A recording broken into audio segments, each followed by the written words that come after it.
네, 여러분 안녕하세요. 요즘 그 화장품주들이 안 좋습니다. 안 좋다가 밑에서 약간은 반등을 한 정도인데요.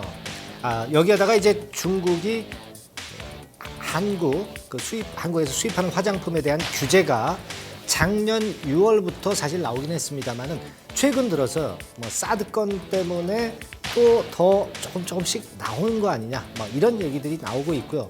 사실 그런 기사들도 많이 나오고 있습니다. 그래서 그 건에 따른 중국의 한국산 수입 화장품의 규제에 따른 영향을 한번 알아볼 필요가 있겠습니다.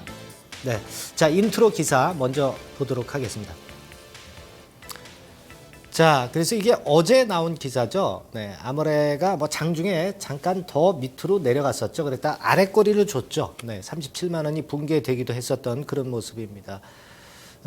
사실 그 따이공 제한 규제 그래가지고 예전에 그 규제가 있었던 것만은 사실입니다. 왜 이런 상황들이 나타나고 왜 중국의 규제가 왜 중요한가 이걸 잘 생각해 보면은요. 이제 그 외국인들 말이죠. 면세점에 가면은 구매액에 제한이 없어요, 제한이. 자, 제한이 없기 때문에 그 많이 사는 그런 보따리상, 중국의 보따리상이 분명히 이제 출현할 수 있겠고요. 뭐 여행사나 또는 보따리상에서 한국 화장품을 많이 사가지고 음성적으로 중국에 가서 이제 팔죠. 근데 그게 우리나라 수출에는 잡혀요. 근데 중국의 수입에는 당연히 안 잡히겠죠. 그런 괴리가 또 있습니다. 그죠? 네. 그러니까 이게 왜 문제가 되냐면요. 그렇게 될 경우는 우리나라 화장품의 가격 전략이 무너지죠. 보따리상이 거기서 싸게 팔 거 아니에요. 그렇죠?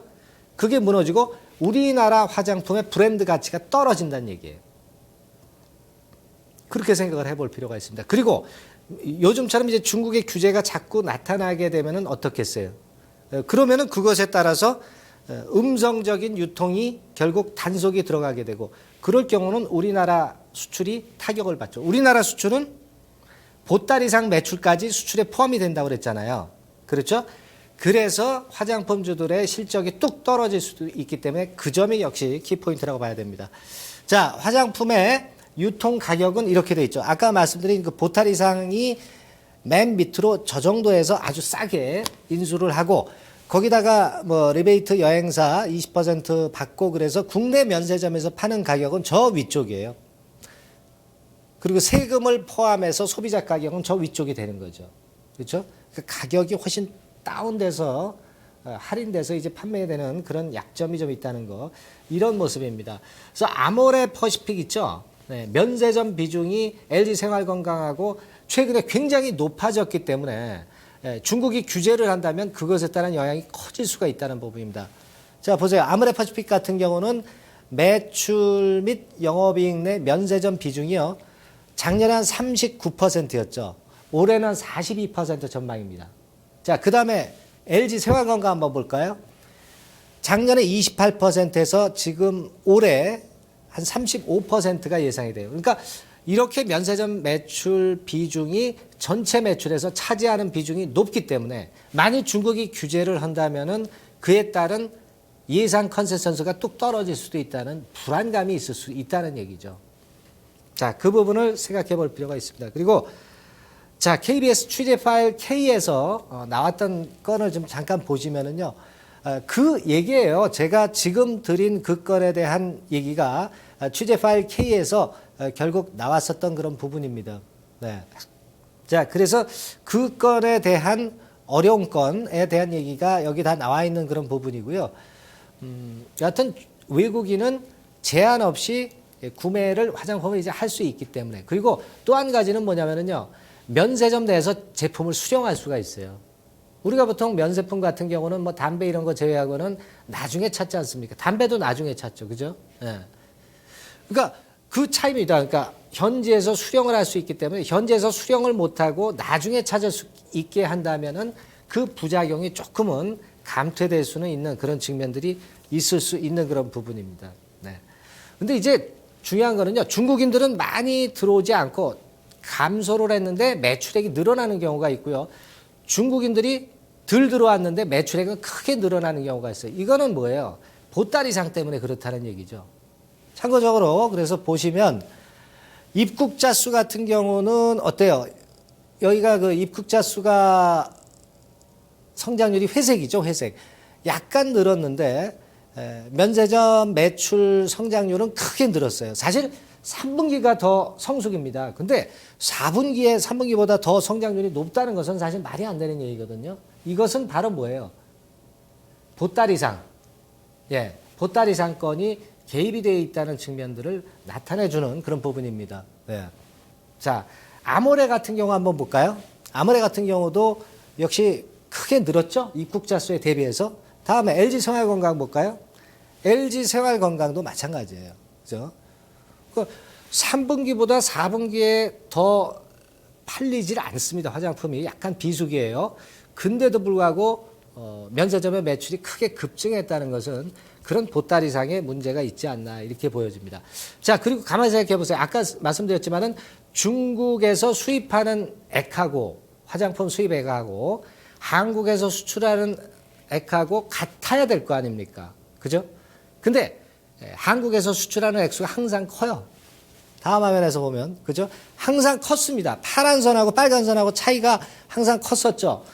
그러다가 따이공 규제권에 중국 규제가 나왔죠. 그러면서 이 갭이 줄어들었잖아요. 그랬다가 다시 또 벌어지고 있어요. 이거는 어떻게 된지 원인은 아직 모르겠습니다만은 결국 아직까지도 이런 보따리상이 포함이 많이 되고 있지 않느냐 이렇게 봐야 되지 않나 싶습니다. 여하튼 그래서 이런 측면들을 가지고 볼 때 중소 화장품사들은요 그만큼 보따리상 규모가 클 겁니다. 뭐 삼성 LNS 같은 경우는요. 그렇죠? 그리고 LG생활건강이나 아모레퍼시픽 같은 경우는 자기 브랜드 가치가 있기 때문에 자정 노력을 하고 있어요. 뭐 판매원 교육이라든가 같은 아이디에서 매출이 갑자기 뭐 급증한다든가 그런 걸 체킹을 하면서 자정 노력을 하고 있습니다. 브랜드 가치를 사수하기 위해서. 그런 노력을 해줘야 되겠죠. 그래서 가만히 보면 대형 화장품사, 브랜드 화장품사, LG생활건강이나 아모레퍼시픽은 그래도 단기적으로는 약간 부담이 되죠. 중국의 규제가.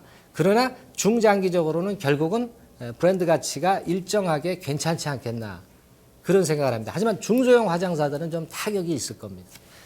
자, 관련주 보겠습니다. 예, 관련주죠. 그러니까 보세요. LG생활건강이나 아모레퍼시픽 같은 경우는 다소 나중에는 긍정적 영향이 발생할 수도 있습니다. 지금 당장은 좀 마이너스 요인이 있지만 하지만 뭐 삼성 LNS 같은 경우 오늘 많이 오르긴 했지만 좀 투기적으로 오르긴 했지만 부정적인 영향이 클 수밖에 없는 거예요. 보따리상 때문에 그때 예전에 크게 급락을 했지 않습니까? 뭐 코스맥스나 한국콜마 같은 경우도 약간의 그 대형사 아닌 쪽들은 약간의 부정적인 영향이 있을 수가 있는 그런 부분이 아니냐 이렇게 보여지고요. 차트를 한번 볼까요? 근데 이제 그 아모레퍼시픽이나 LG생활건강 같은 경우도 최근에 공매도가 굉장히 많이 늘었어요. 그러면서 크게 폭락을 했었죠. 근데요, 지금은 이미 공매도가 많이 나온 이후입니다. 이후기 때문에 공매도에 따른 공매도한 세력들은 또 사줘야 될 거 아니에요. 그걸 숏 커버링이라고 그러지 않습니까? 숏 커버링 들어오는 겁니다. 반등하죠? 반등합니다.